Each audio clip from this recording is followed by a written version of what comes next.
Cet épisode commence avec Juana qui dit à Paula qu'elle ne croit pas à ce qu'elle raconte. Mais Paula insiste. Selon elle, la seule raison pour laquelle Gabriel est avec Juana, c'est à cause du bébé qu'elle porte dans son ventre.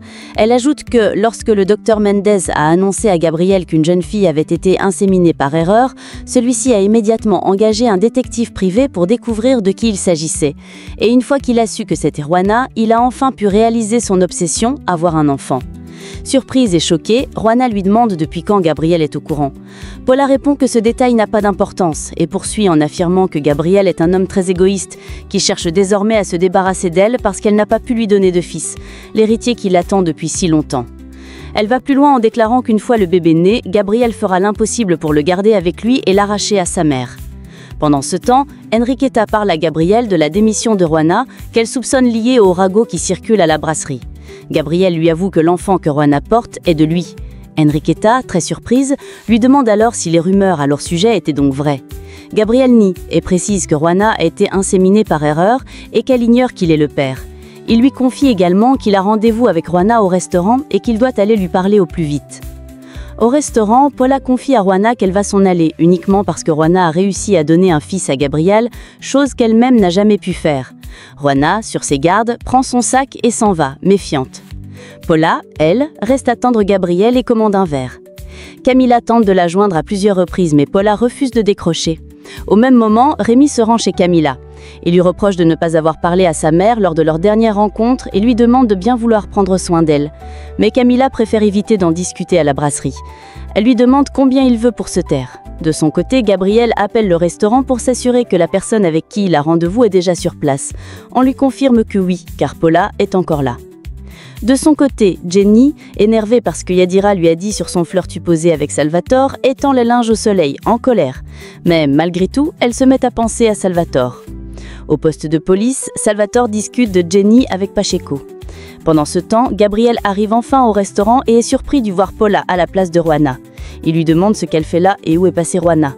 Paula, sans un mot, se lève, lui jette sa boisson au visage et lui dit que Juana connaît désormais toute la vérité.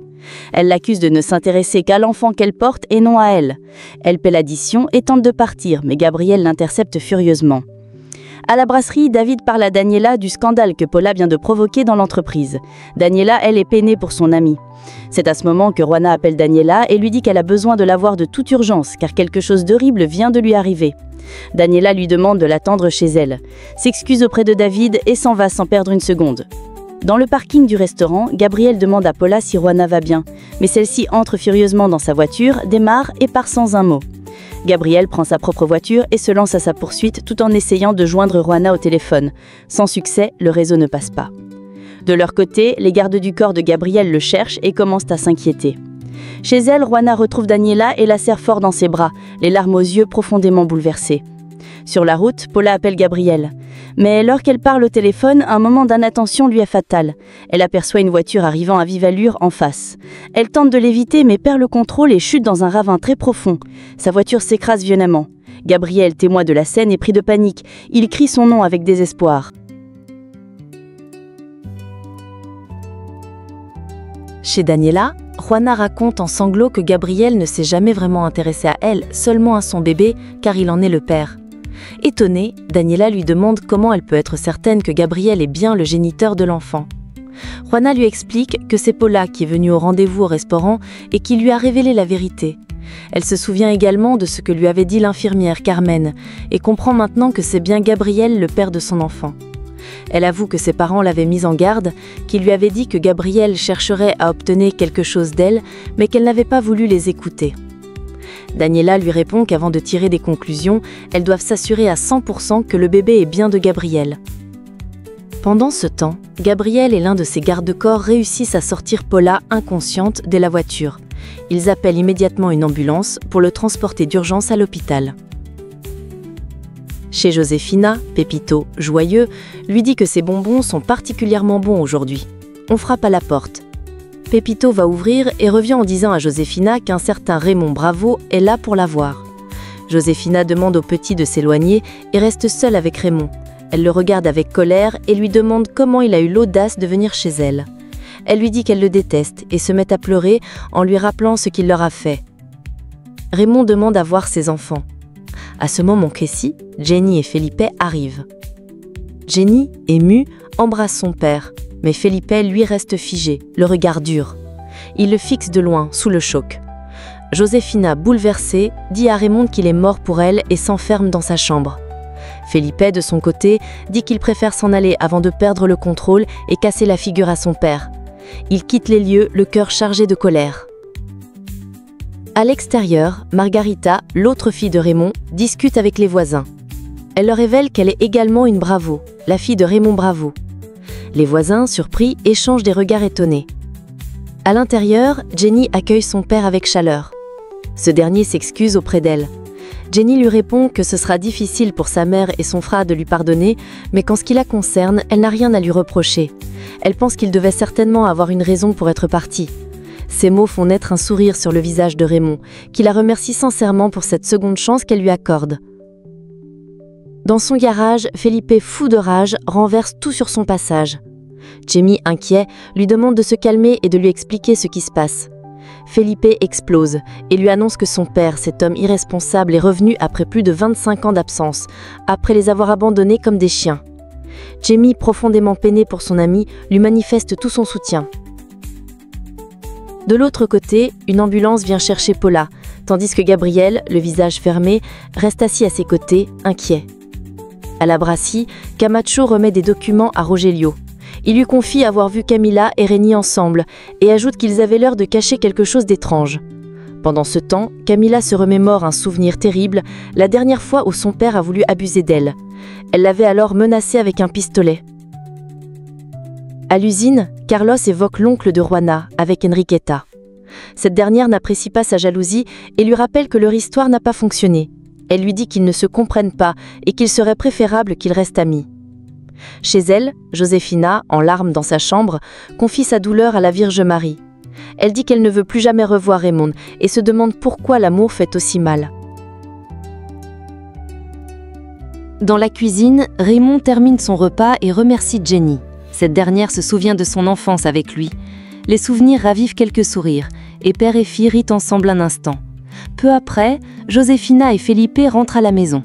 Josefina demande froidement à Raymond ce qu'il veut.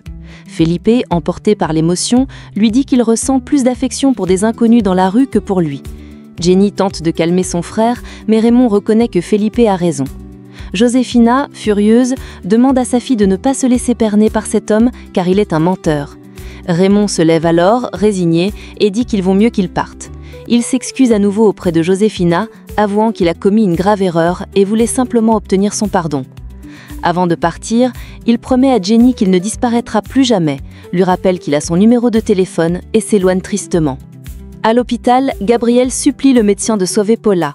La tension est à son comble. Pendant ce temps, Rogelio confronte Camila et lui dit qu'il la vit avec Réni, le chauffeur de la brasserie. Camila, agacée, lui demande s'il la surveille maintenant. Rogelio répond qu'il protège ce qui lui appartient. Mais soudain, il reçoit un appel d'Amparo qui l'informe que leur fille a eu un grave accident. À la maison, Felipe réconforte sa mère et lui promet de ne jamais laisser cet homme s'immiscer de nouveau dans leur vie. Josefina, en larmes, leur rappelle que cette maison est à eux tous. Elle ajoute que si Jenny souhaite inviter Raymond, ils n'auront pas d'autre choix que d'accepter sa présence. Felipe n'est pas d'accord. Selon lui, Jenny ne devrait pas les forcer à revoir cet homme. Et il serre sa mère dans ses bras pour lui redonner du courage. Chez Daniela, Joanna, troublée, n'arrive pas à manger. La mère de Daniela s'inquiète et lui demande ce qui ne va pas. Joanna s'excuse, puis retourne silencieusement dans la chambre de Daniela. En cuisine, la mère de Dani interroge sa fille sur ce qui arrive à Joanna. Daniela, en colère, lâche que l'ingénieur Gabriel Rubio pourrait bien être le père de l'enfant que porte Joanna. Dans son bureau, Enriqueta, pensive, appelle Felipe.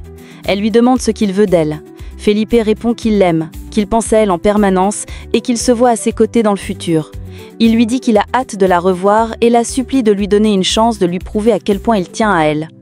Au bar, Yadira arrive au bras de Salvador dans le but de rendre Jenny et Felipe jaloux, selon leur plan. Mais Salvador est comme frappé par un éclair en voyant le propriétaire du bar, très proche de Jenny, danser avec elle sous les acclamations du public, allant même jusqu'à lui faire une bise. Jenny, elle, est visiblement surprise par ce comportement inhabituel de son patron. Salvador quitte aussitôt la salle, vexé, suivi de Yadira qui tente de le convaincre de rester, car Felipe doit bientôt arriver. Pour le retenir, elle l'embrasse. Salvador la repousse doucement, lui demandant de ne pas confondre les choses. Pourtant, Yadira l'embrasse à nouveau, dans l'espoir de semer la confusion. À l'intérieur, Jenny avertit fermement son patron. Elle ne veut plus jamais qu'il la touche sans son consentement, même s'il est son supérieur hiérarchique. À l'hôpital, la tension monte encore d'un cran. Amparo, effondré, accuse Gabriel d'être responsable de ce qui est arrivé à sa fille. Rogelio, furieux, surgit et se jette sur Gabriel, le frappant violemment. Il faut l'intervention du garde du corps de Gabriel ainsi que de Carlos pour réussir à maîtriser Rogelio et éviter un drame.